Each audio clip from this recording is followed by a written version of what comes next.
What's up, Adam 22 fans? This is Adam 22, and we're here on the Adam 22 show talking about some Adam 22 news. Let's go. So the first news story that we have to talk about, Lil Uzi Vert says that he's quitting music. Lil Uzi Vert took to the internet and wrote, "I want to take the time out to say that I thank each and every one of my supports, but I'm done with music.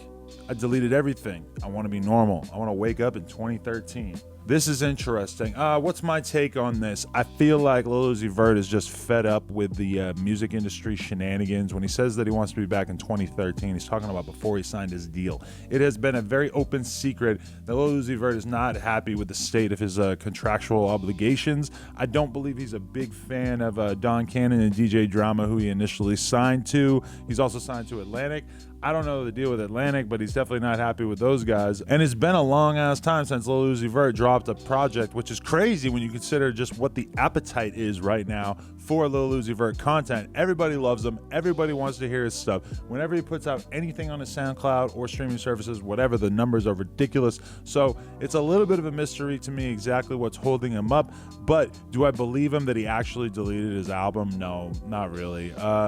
There's just no way. Like the engineer is going to have a copy. The label has a copy. Like the labels, especially when it comes to content from artists like Uzi, where the content is super valuable, they go very out of their way to make sure that any music they create is backed up. So I don't believe at all that his album is actually deleted. I think that in reality, this probably means that it's coming soon, because I'm sure that somebody as smart as Uzi knows that there's marketing that there is a marketing benefit to saying something like this. You know, everybody is talking about his project. Everybody's wondering if it's ever going to come out. Now, I think he's just getting ready. He's getting people ready for it to drop, and he's trying to put pressure on the label for them to make it happen. Okay, so before we get into the rest of the news, I just want to say we gave away a couple more shirt orders the other day to people who were nice enough to leave comments down below. If you drop a comment down below, you have a very good chance of winning a No Jumper shirt and kendama. Also, On Some Shit. Actually, On Some Shit has more stuff available right now than NoJumper.com. We're doing a new drop soon, but head on over to On Some Shit or NoJumper.com if you guys want to support. That being said, the other day I was sitting in my living room and a video just started auto-playing, and it only had about 15,000 views, but this just started auto-playing after something else I was watching, and I was so shocked that I just had to share it with you guys. This is King Sosa, We Up. We up. That's right, we up. We up. That's right, we up. We up. That's right, we up. We getting guap now, guap now, guap now. We up. We up. I don't know what the hell this guy's thinking, but this is pure innovation. This is true hip hop at the highest level. Shout out to King Sosa, whatever the hell you think you're doing. Okay, next up in the news, is Rae Sremmurd breaking up? We don't really know, but Slim Jimmy went on a little bit of a rant on Twitter and said a whole bunch of things that is making people think that the supergroup might be done for. Let's check it out. First off, he wrote, "I bought my mama $1 million crib off my work," which is, you know, by itself doesn't necessarily mean they're breaking up, but it does stand out a little bit because, you know, you are a guy who's in a group. Next one. A fan said, "Blasphemy, quit talking like this. It's Shrem life till the afterlife." And Jimmy responded, "Nah, it ain't." Next up, somebody said, "Keep that same energy tomorrow, fam." He said, "All 2K19. Another fan said, "When Sway Lee leaves you off another hit." And he said, "A little deeper than that, but you trolls gonna troll. Get back to work." For those who don't know, Sway Lee has been having a lot of independent success without Jimmy of late, which is a big reason why people have been thinking that it might be logical that the group could be breaking up. One thing that you will notice if you check out their Instagrams is that Sway Lee has 5.5 million followers and Jimmy has, I believe, 1.3 million followers. So there's a pretty crazy difference between them in terms of fandom, I guess you could say. Sway Lee, though, he tweeted a couple of weeks or months ago, he did say that he was never leaving Shrem Life. So I don't know. I mean, them two together, like, are they more valuable as a group than as solo artists? I mean, from Jimmy's perspective, clearly being in this group is a better business decision than going solo, at least in the short term. From Sway Lee's perspective, I don't know. You can kind of go either way. Do I think that they are going to break up? I don't know. It seemed like they have been pretty committed to staying together this whole time. Although, I mean, they clearly are pretty different people. If you actually go back and watch the interview that I did with them, I mean, Swae Lee and Jimmy are like completely different people, and their communication style just stood out as them like really not sort of being on the same page. So I don't know. I could really see it going either way. I guess we'll probably find out more details soon. Okay, so in Soulja Boy Tell 'Em news, Soulja Boy has decided to go to his Instagram Live and basically go on a crazy rant, letting the world know that he is the comeback kid. He has been taking offense to the idea that Tyga is the most improved artist of 2018. He's saying that he is. I don't really understand where Soulja Boy is coming from here. I like Soulja Boy. I want to see Soulja Boy do good. I seriously believe that Soulja Boy's music is still pretty solid, but at the same time, I mean, Tyga had been fully counted out, like much in the same way that people tried to count Soulja Boy out in like 2017. But Tyga, to his credit, has had some huge fucking hits this year. I know you heard that that DA got that dope. You already know. So I'm kind of confused how Soulja Boy could get so angry and so offended that he would be screaming into the camera, when to me, saying that he's made a recovery in the same way that Tyga has this year, I don't know, Soulja, we got to call a reality check on that. I don't really understand how you could be so passionate about that opinion. Soulja Boy also went on to say that he has never done cocaine in his life, which is interesting because I sort of remember Cat Stacks exposing him for having cocaine in his house. I mean, allegedly. But hey, Soulja Boy says he's not on drugs. He said that the reason why his face is swollen or whatever is because he was involved in those mudslides. Hopefully we get to find out more about what musically Soulja Boy is trying to bring to the table in 2019, because you know that's when he's at his best, is when he's really killing it on the music side of things. Don't play with me, bro. Do not play with me, bro. Nigga, play with your fucking kids, nigga. In other news, check out this photo. Alex and Long Neck, they got together. I don't know what they were doing, but it has forced the internet to contemplate, is Long Neck an upgrade or a downgrade from Trippie Redd? Trippie Redd, as you guys know, is Alex's ex-boyfriend. Now she's hanging out with Long Neck. Who knows what she's doing with Long Neck? Who knows if Wide Neck's getting involved? Who knows if their balls are touching? But all I have to say is this has caused a bit of speculation, and I'm here for it. How many of you guys remember a rapper named Bangs? He initially went viral because he had a song called Take You to the Movies. He followed it up with another song called Take You to McDonald's, Take You to Starbucks, Take You Shopping, Take You for a Dinner. Basically, he just wanted to take you somewhere, and his music truly did. It inspired a whole generation, and it really helped to create a new level of hyper awareness of what was going on in Sudan. But anyway, Bangs, he's back. He's got a new song. It's called Christmas Story Part 5. I know this guy went viral as fuck a few years ago, but this is only at about 10,000 views right now. Let's check it out and give some thoughts.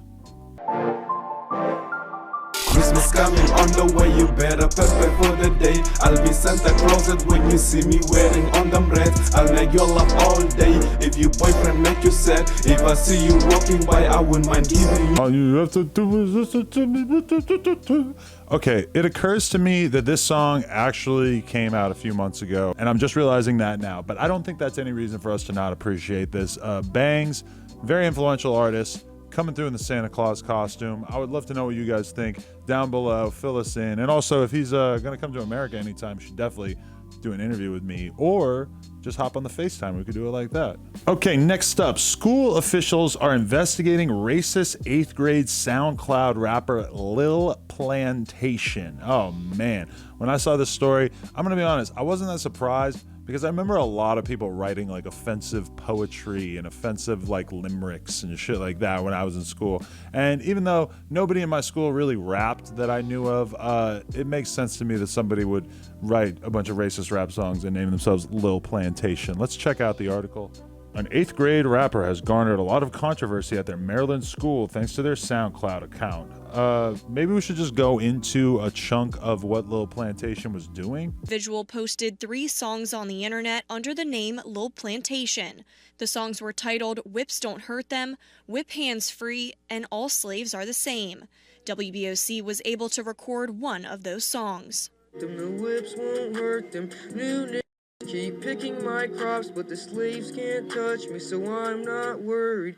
All alone, living on my own, so I show no mercy, I show no mercy. After taking a quick listen, I would say that I don't think that Lil Plantation necessarily has a big, bright career in hip-hop, regardless of the lyrical content.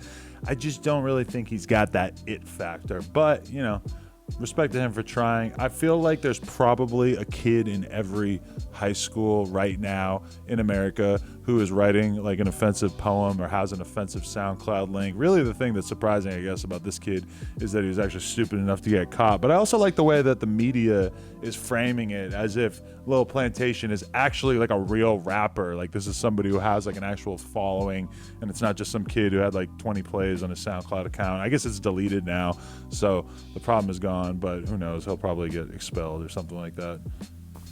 Lil Yachty partners with Axe Body Spray, offering aspiring rappers a chance to work with him. Basically, the thing that interests me the most about this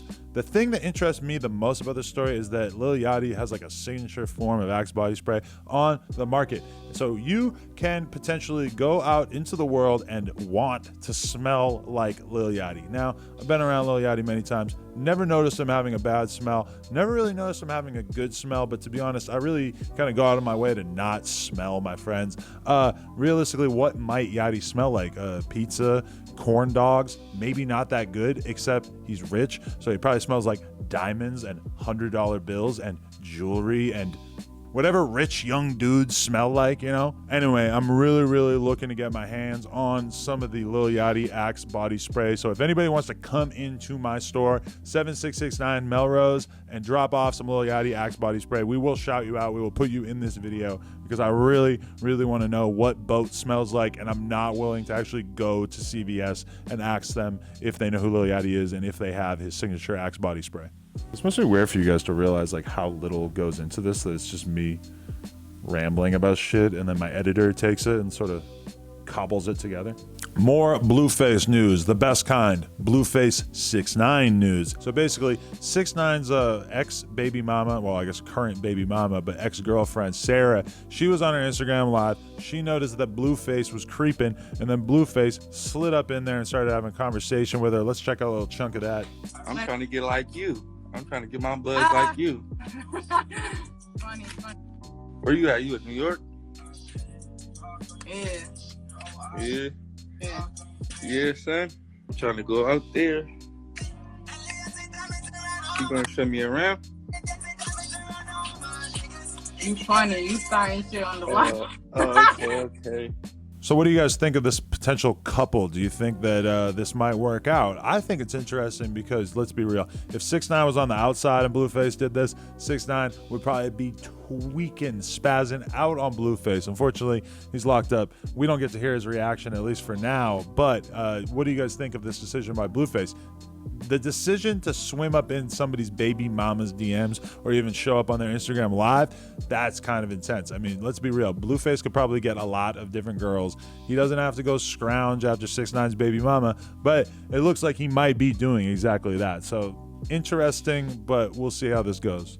Okay, next story. So people think that The Weeknd is dissing Drake. The Weeknd has a new song out with a French DJ, and on that song, he says, "I just want a baby with the right one, because I would never be the one to hide one." So I guess there's been sort of a long simmering beef that I have not paid attention to, because who the fuck cares, between Drake and The Weeknd. And this is a pretty clear-cut strike by The Weeknd to try to, throw a little dirt on Drake's name. I do believe that Drake is a little bit sensitive when it comes to anything involving his son. So it'll be interesting to see what stems from this. Is anybody going to be getting beat up in any nightclubs? We don't know. I guess we'll see.